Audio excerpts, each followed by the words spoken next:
અને હવે સુરતમાં ખાડીપુરની પરિસ્થિતિમાં રાજનીતિ ગરમાય છે। આપના કોર્પોરેટર અને ભાજપના કાર્યકર્તા બાખડી પડ્યા।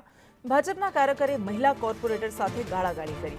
પૂરની પરિસ્થિતિ વચ્ચે રાજકારણ શરૂ થતા લોકોમાં રોષ પ્રવર્તી રહ્યો છે, કારણ કે લોકો સુધી આ એકેય નેતાઓ પહોંચતા નથી અને અંદરો અંદર બાખડી રહ્યા છે, જેના કારણે લોકો રોષે ભરાયા છે। ભાજપના કાર્યકરે મહિલા કોર્પોરેટર સાથે ગાળાગાળી કરી હતી। આમ ભાજપના કાર્યકર્તા અને આમ આદમી પાર્ટીના નેતા કાર્યકર્તાઓ અંદરો અંદર બાખડી પડ્યા હતા।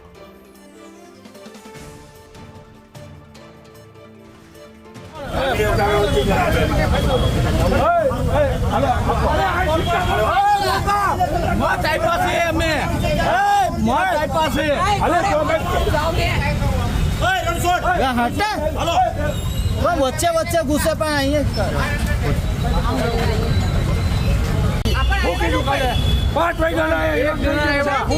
भाई शांति रखो। आया છે પ્રતિનિધિ આપણે અંદર અંદર કોઈ જે બાજવા નથી થતું બાજવા નથી આવ્યા એ લોકોનો પ્રશ્ન નથી લઈને આવ્યા છે બરાબર હું કેડો એમ બોલોને। અને મનીષ પરમાર આપણી સાથે જોડાયા છે। મનીષ, એકેય પાસે લોકોની સમસ્યાનો ઉકેલ તો નથી, અંદરો અંદર બાખડી રહ્યા છે આ કહેવાતા પ્રજાના પ્રતિનિધિઓ। જી બિલકુલ, વાત કરીએ તો સુરત શહેરના સીમાડા વિસ્તારમાં જે રીતે ખાડી પૂર આવ્યો છે, લોકો હેરાન પરેશાન છે, ત્યારે આજે પૂરના પાણી ઓસરતા જે રાજનીતિ ગરમાઈ હતી અને રાજકીય નેતાઓ છે તે આવવાનું શરૂ કર્યો હતો।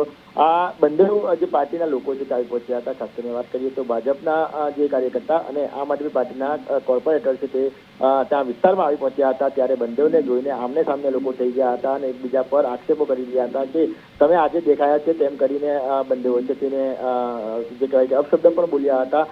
ઘટનાના વિડીયો પણ સામે આવ્યો છે। બંને વિડીયોમાં દેખાઈ રહ્યું છે કે ભાજપના જે કાર્યકર્તા છે અને આમ આદમી પાર્ટીના કોર્પોરેટર છે એ બંને ઉપર એકબીજા પર આક્ષેપ કરીને જે શાબ્દિક પ્રહારો છે તે કરતા પણ દેખાયા છે।